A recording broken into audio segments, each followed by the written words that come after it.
Sorry about that. So what I did with that crew is everything we did was as a unit and as a team, and it actually was a blessing in disguise because that team learned how to work together. They just had a natural chemistry because we laughed together, we cried together, we went through the trenches together, and we became like machines and robots, right? So what I would tell you to do is all the drills that you guys do them together as a unit, okay? And then when you're implementing your formations, whether on defense or on offense, make sure you scrimmage, right? And when I say scrimmage, it with this age group is unique, but I still say scrimmage. What you want to do like a 7-on-7, or 6-on-7, whatever. And you want to have these kids kind of get familiar to know what tackling is, right? Knowing how to pursue the man, right? We do flow drills, right? Where we literally have the kids, um, they're pumping their feet, they're pumping their feet, they're pumping their feet.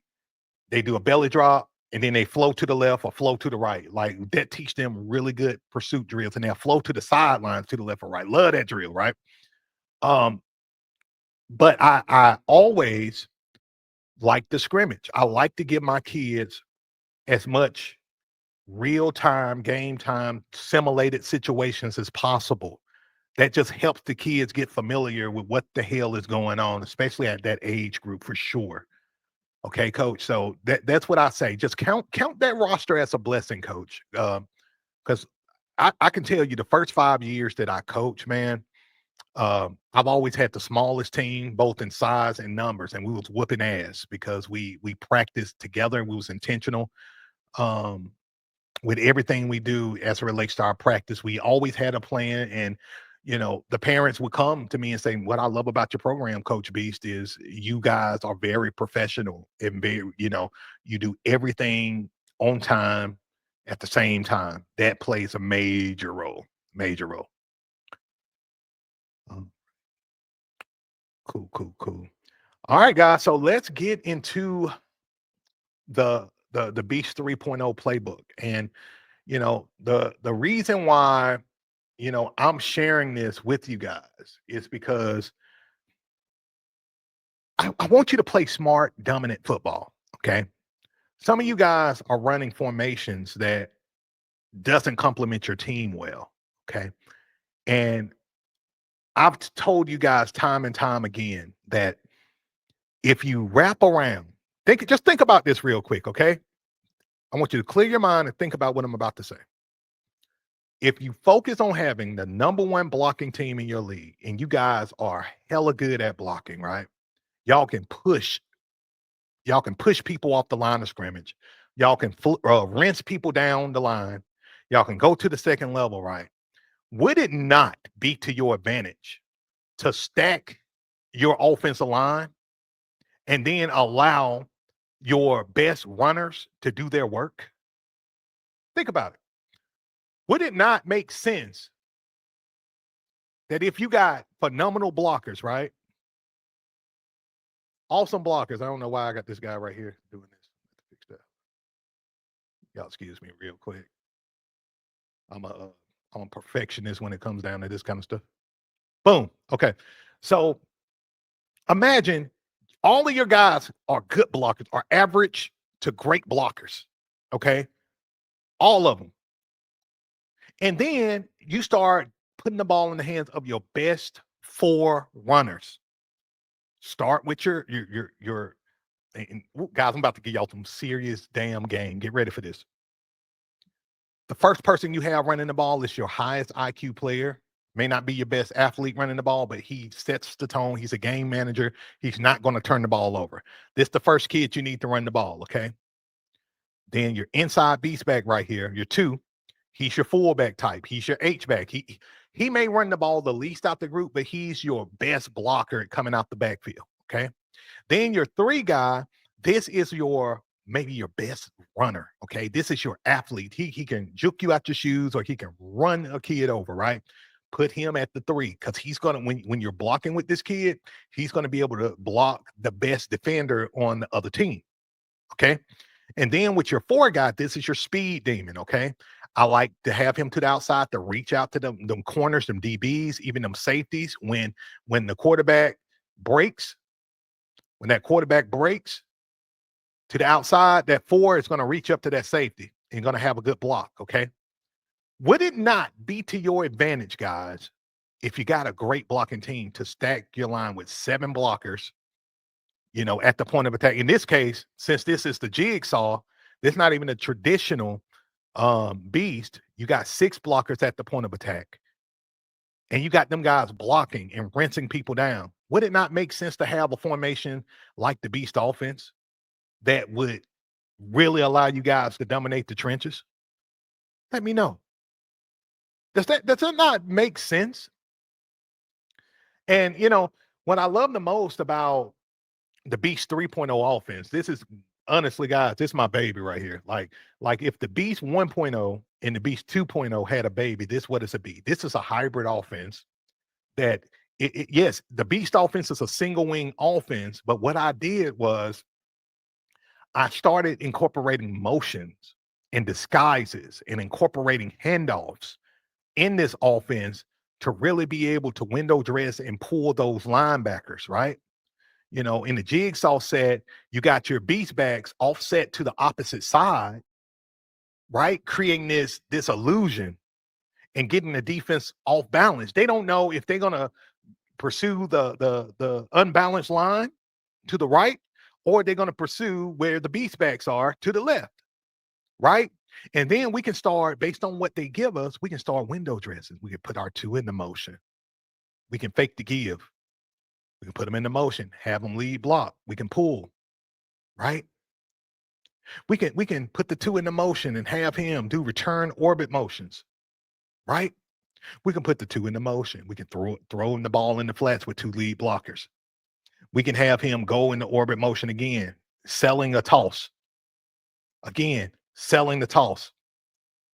And then we can say, well, let's have the 2 kind of play games a little bit. Let's have him dance around there. So they're not even focused on the 4 anymore. And we're going to hit the 4 with an orbit bomb. And then we say, you know what? We want to run with speed and pace, right? So we're going to have our 4 go into orbit motion, and we're going to give him a toss, basically a rocket toss, man. And we're going to have him just go. We're going to have our blockers go wide zone with this. Or we're gonna do a jet pass. We're gonna have our 2 go into motion. They think he faking because he been faking all game, and we just gonna throw him the ball out in the flats. Or now let's get real funky with it, right? Let's get real funky. Let's have this kid go into motion. Let him just run this screen, and we'll just hit our X on the backside, tight end pop pass. Honestly, both of these tight ends to be wide open because they're not even thinking about the tight ends. Let's have our tight ends run an arrow route to the corner of the field. With all of this action happening in the background, we have our 4 do push motion out there. Everybody looking at this guy.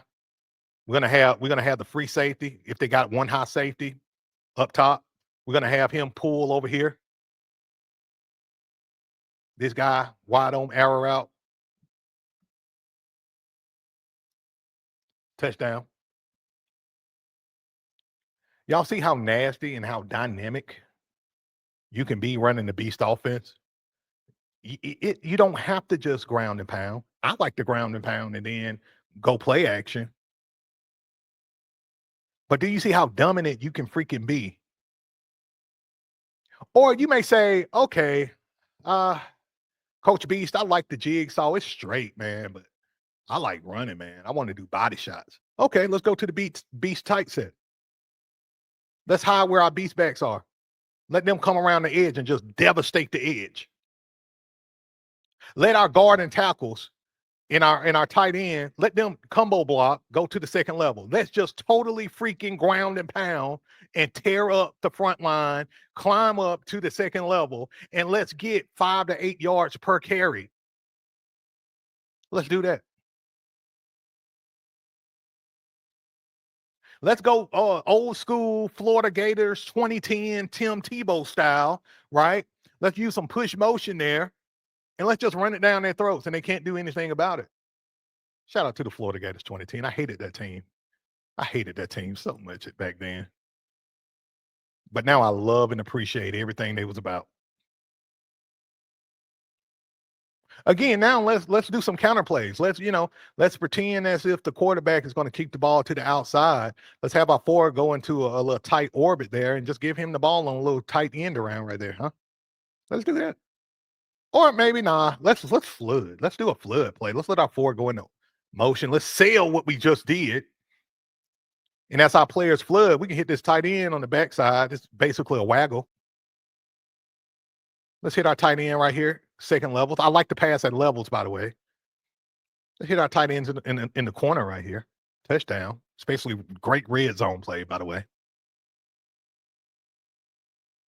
Like, do y'all see like the diversity of what you can do when you master blocking, and it creates opportunities and time for you to do whatever you want to do, whether you are a power guy, multiples guy, spread guy, RPO guy, whatever you are as a coach, you can do whatever you want to do. Y'all got me? Or you can do one of my favorite formations, the Beast stack formation. I got a fun fact or a fun story rather about this formation. I never forget, third game of the season back in 2019, I think it was running the Beast offense, and then my two Beast back, he went into motion.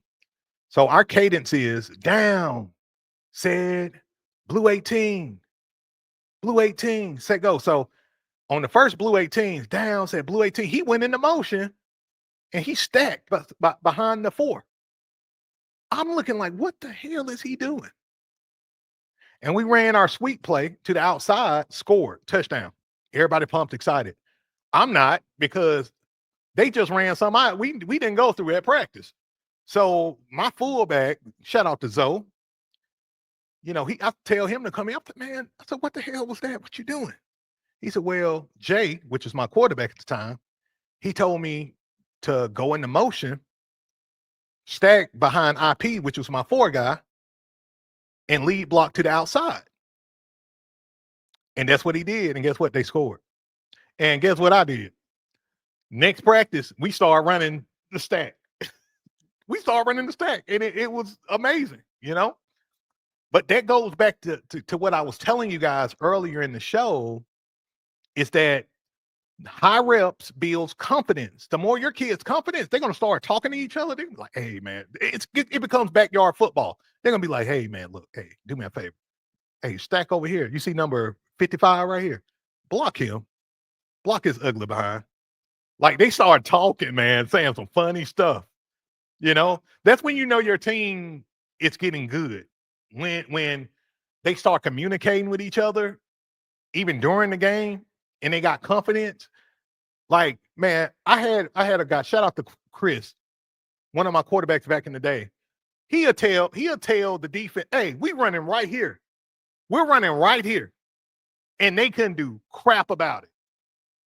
That's how you have a nightmare offense, guys. You got me. When your team is so confident in themselves and they tell you what they're going to do, and the defense can't do crap about it, dude, that's when hey, that's when your offense is reaching God tier. Y'all got me.